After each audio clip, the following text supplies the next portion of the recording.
Larry McMurtry, the man, the myth, the legend. Written over 30 novels, many have been adapted to Oscar-winning movies.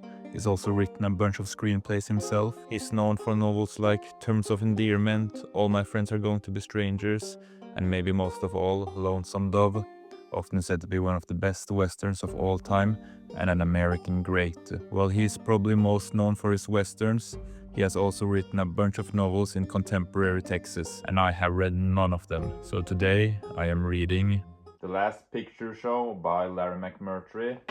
You may be asking, why did you pick this one? Why not Lonesome Dove? One, Lonesome Dove is like 900 pages, and I don't want to read that right now. And the reason I picked this is there's a few reasons. One, I saw a video by Man Carrying Thing where he recommended this. I saw this cover and I saw the name, just the title of the novel, The Last Picture Show. It goes so hard. I just really wanted to pick this up, and it, from what he was saying in the video, it just seemed like something that was up my alley. And it's not that long.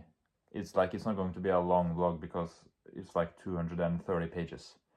It's something I can get through, and I can see if Larry McMurtry is an author for me. I'm usually not down to jump into a 1,000-page novel when it's my first time checking out an author. So I think this one is going to be great, and if I love this, and I have so many more novels I can read from him. So I'm going to get started, and I'll update you later on.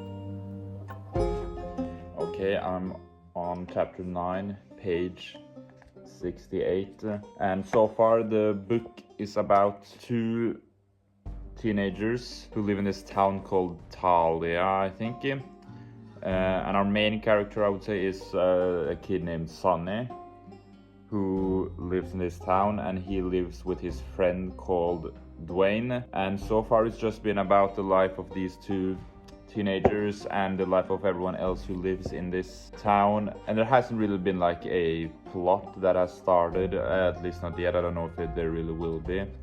It's just kind of slice of life about these characters and this small town, and a lot of these people in this town have problems, or maybe they're not like the nicest people, but I think he's been able to do this small town setting very well and bringing these characters to life in just a few chapters I've read. I have been a little confused. There's been a lot of names already, but really enjoying it, and it was fun. Last night before I went to work, I was reading a few chapters of this, and I didn't think much of it. Like, oh, it was a fine few chapters, it's a fine book.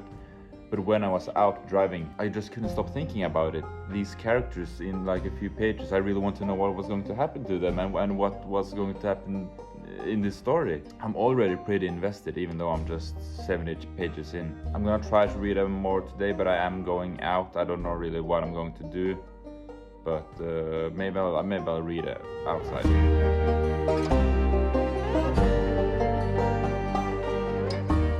Okay, I'm on page 150, chapter, I don't know if you can see that, chapter 17. And so far this book has definitely not been what I expected. This book is full of lust, and it's definitely talking about the downfalls of teenagers, of puberty, because these people are so selfish and so horny. There's a lot of sex scenes in this, but it's not like romantic. It's animalistic. It's depraved, a lot of it, and you don't like any of the characters really. Like, there are a few that you like, but even they are, sometimes you disagree with. A lot of the times you disagree with either their thoughts or their actions or whatever it may be. But it's not a bad book at all, because that is exactly what it wants to be. It wants to show that everyone in this small town is very selfish and only really cares about themselves. Even when they are nice to other people, it's out of their own interest that they're doing it. It's funny because this one is, let me see if I can find it here. The novel is dedicated to his hometown, and this town called Talia in the book is not a great town. It's filled with very, very bad people. And I believe that he was actually chased out of town after he published this. When I first heard it, I thought it was, oh yeah, people back in the days, they couldn't take anything. They were just annoyed that he was writing about them or about it. Yeah, whatever. But this is actually like, I almost understand why they threw him out, because this really goes to the dark underbelly of small town America, and talking about how the teens, just as much as the adults, are really depraved and not very good people. And sometimes these people get what's coming to them. Sometimes they can just live their life pretty good even though they are very bad people. Let me just say, this is a very well written book. I'm having a great time with it. It's not like a cozy pick. I thought it was going to be like a coming of age, and it kind of is a coming of age, but it's definitely not feel good. It's like a feel bad coming of age. These people are really learning that the world isn't as magical as it seems. And let me just say, there's a lot of sex in this. If you don't like reading about that, definitely do not pick up this book. But I think the sex scenes are written quite well. It's not like corny or embarrassing. It gets to the point really and talks more about the feelings of the characters involved more than the act itself. And I think that's exactly what this book needs and what's good for the story. I have about 80 pages left. Maybe I'll update you on the way, or maybe I'll update you when I'm finished. I don't know. We'll see how much I read, but I'll continue. One chapter left. I read a lot yesterday at a coffee shop, and I didn't film anything, but one chapter left. Let's do this.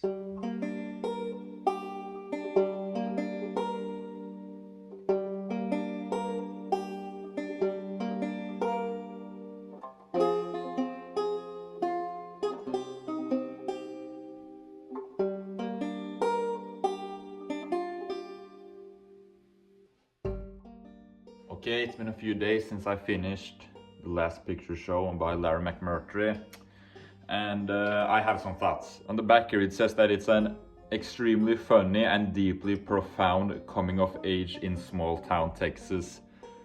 And I guess that's right, but this definitely isn't your typical coming of age. This is more like terrible people learning that the world is terrible. You have characters that you really hate, you have characters that you kind of love, but no one is like perfect. No one is like, you're not really rooting for anyone, because even the main character, you're like, he makes choices and he does things that you know that he knows is wrong, that you know is wrong, but he still goes with it because these characters in this novel is very selfish. Some of the characters, they get what they deserve, while others, it works out for them. They're terrible but it's fine. It works out for them, you know. This is definitely not like a feel-good coming of age. This is a, what should I say? It's not a disturbing book, but it's just like not fun. And that's not criticizing it. I actually really love the book because it is able to do what it set out to do, which is having this small town with all these terrible people and just showing the underbelly of these small communities where everything is supposed to be perfect while things really never are. I know that there's a few books floating around on the internet where it's like, it is almost comical how tragic the novels are. Nothing goes right, everything is wrong. This is not like a novel like that. You're not going to be sitting there and crying when reading this. You're just going to be almost irritated. You're going to be upset with the characters for what they're doing, for the choices they're making. You know, when you're reading an author like Larry McMurtry, you have expectations. He's most known for his westerns, and this is not like, this is the first, I don't know if this is a good first novel of his to like get into him, to find to get into his writing, to get into his novels, his series. Lonesome Dove is probably his most popular one. But this one, it just called to me, and it is really great. It is really great because he's able to flesh out his character, and he's able to really make this small town of Talia seem like a real place, but it just isn't a good place. You don't want to live there. This book is very sexual, not like, I guess you can say that it's spicy, but it's not like, oh, that's some hot sex scenes. No, this is disgusting sex scenes, really. It's animalistic, like I've said before. This isn't romantic. None of the scenes are romantic. This is purely a selfish pleasure. And of course there are moments of light, of hope, where you start liking these characters, but it's never like, okay, things are going completely right. Everyone has an agenda, everyone is using other people for their own good. And I personally wouldn't say that this is a funny novel. I did not think it was funny. I thought it was good, I thought it was profound, like it said, and it's definitely great character building and it's doing a great job of building up this small town, but it's not funny, not for me at least. And I know that there's more books in the series, maybe those are more funny. If you want a feel-bad story, but not like a crying, tragic feel-bad, you're just mad, irritated with these characters, pick this up. I know it doesn't sound like fun, it doesn't sound like a good time, but it really is a great novel. It's just kind of hard to describe how it feels to read this. You just have to go in and read it, and it's not even long. It's a little over 200 pages. If you don't want to read sex scenes, do not check this out because there's a lot of it, almost every chapter. I like the book.